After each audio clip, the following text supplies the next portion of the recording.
Hello everyone, welcome to the 11th lecture on Microsoft lecture series, and in this lecture we will be mainly concentrating on the page layout tab. So before we start into the page layouts tab, let us have some random text. Okay, so I am putting equal to rand, opening and closing brackets, I am pressing enter so that a random paragraph appears in the Word document.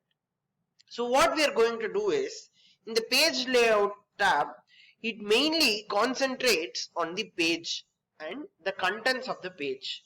So basically it deals with margins, okay, so to adjust the margin or orientations. So in this we will see both landscape and portrait mode. We will see the size of the page, how to change the size of the page, how to add columns, how to break, how to add line numbers, and what is hypernation, and then indenting and spacing between lines. Okay, then these things we have actually seen. This is with respect to an image. So this will not be active since a paragraph is only selected, but when I am adding any image, so how to add an image? You should go to insert pictures, and in the pictures you can add any image. So when you add an image and then come to the page layout, you can see that all these options will be turned on. Okay, so if you have two or more images, then bring forward and send backward will also be active. Okay, so for now let me delete this image and we'll go back to our page editing. So in page editing, basically we need to have margins. Okay, so the default option is this normal. So the dimensions of the margin from this end, that is from the border, will be given. So there is a difference between border and margin. Okay, so margin actually says that where this actually starts. So you can see this, right? So this will act as a margin thing. So you cannot write beyond this one. So I hope you understood. Similarly, in this direction also, in the right and left also, you can see. So this is mainly used for, from here only, if you write any paragraph, it will start. Above this, the space is actually given for the header, and similarly for the footer also it will be done like this. So can you see? So till this you can write. So beyond this 25 and 26, the space is actually given for the footer. So this margin can be changed to narrow margin also. See, when I'm changing it to the narrow margin, you can see that the scale limiter in the ruler actually changes. So it can be moderate or it can be wide margin. So in wide margin you can see it very clearly. Okay, so this, in this white region only you will be able to write. This gray region is you will not be able to edit those region. And next is mirrored. Okay, so mirrored also is one of the thing, and then we have the normal Office 2003 edition, which is also a default option, but it was in Office 2003, MS Office 2003. But now we can keep normal itself. So if you select this option, you can see actually the dimensions which is actually present on the top, left, bottom, right hand side. Okay, in normal everything will be same, but in moderate you can see there is a difference. Okay, so in normal it is actually a square dimension, and also instead of this you can change from the ruler also. So you can change it from the ruler side also. Okay, so see, you can change it however you want from the ruler side, but it is advisable that we use the given margin here. You can also search more types of margin in the custom margin thing, which I will leave it for you to see it through. So next is orientation. So there are two types of orientation. Either the page can be straight, which is the default, or the portrait mode, or the page can be in the landscape mode. So this is what you can see in a landscape mode.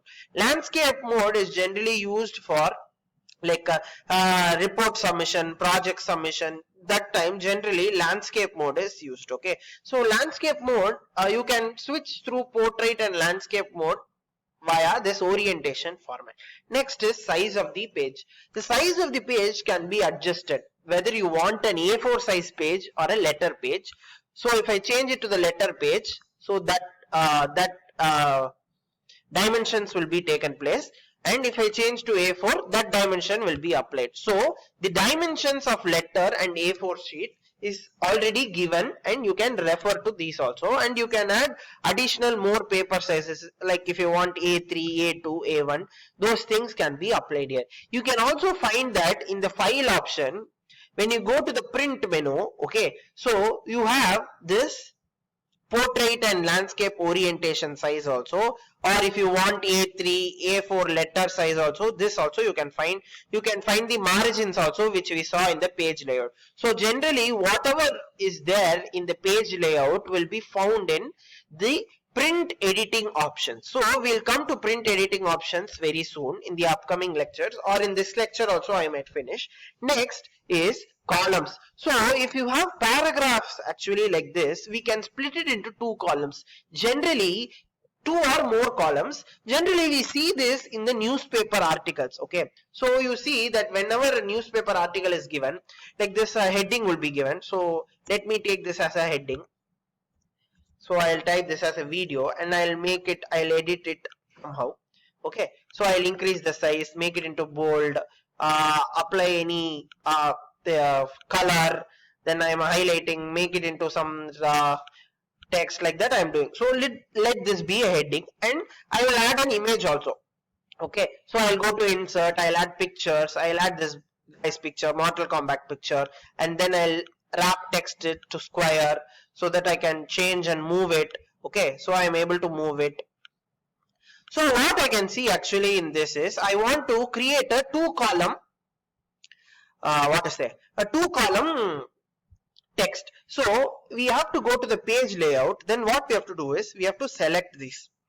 Okay, but now actually the column option will not be there. So when column option appears, you can select it into two columns. So you can see that actually two columns will start to appear. So now I am changing it to three columns. See, so three columns will start to appear. So when I delete this image, you can actually see it very clearly. So let me remove everything. Okay, so and start and show you from the beginning how it looks. So let the columns be 1. Okay, I'll put equal to random function. Okay, and now I'm changing the columns to 2. So what actually happens is, when I press equal to, we get a paragraph like this. Okay, so I'll change it back to column 1. Then I'll select a certain part of the paragraph, and then I'll make it to 2. So you can see that that paragraph is actually split into 2 columns.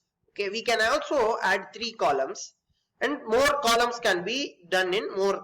So this is right. So this is how the newspaper actually looks. Some of the print will be here and the rest will be there. We can also add lines. So you can click this and there will be a line between them, and you can increase the number of columns also. Okay, so if you press equal to, if you press OK, then that columns and how you can edit the columns will be presented. So next we will see is how to actually break the page. So page breaking is one of a very important thing. So page breaking we have already seen in the previous sections. So let me show you one more time. If I page break it, then the cursor where I have kept, before that everything will be in one page, and the rest everything will go to the another page. Okay, so with this we have come to page, we have finished page breaking also. The one more important thing is there is, we can add line numbers. So you can add continuous line numbers, or you can, if you want if you do not want line numbers in this paragraph, you can press line numbers and suppress in the current paragraph, so that paragraph will not be there, and you can edit it also. See, so it keeps continuing like a bullet point. Okay, so that is all about the line numbers. Next we'll see about hyphenation. So what is hyphenation is, basically if you have a paragraph that is a random paragraph, what happens is, you can see that there is no hyphen, but generally this is not occurring. So when you are writing a long line, if you have some words, so if I change this hyphenation, you will be able to understand. If I click automatic, then you can see that this galar has come into one line, then a hyphen is there and IES is appearing. So this is what we generally known as hyphenation. So similarly you can look for picture also. So PIC has come here, hyphen, then TURE is come. So what this hyphen means is that the word is not complete and it is continuing in the next thing. So if you want a natural way of writing in Word, so you can use hyphenation, and if you do not want, you can click this null and it will go back to the original. So you can see that the galleries, instead of coming here, it will go to the next line and then galleries will appear. So you can also increase the indent. Okay, so if I want to select, you can increase the indent to left, or you can increase the indent to right. Okay, so many options are available, and also spacing options are available before and after the line. Okay, so with this we have completed the page layout tab. So in the next video we'll be seeing more about different editing options of MS Word. Thank you everyone, and hope to see you in the next video. Thank you.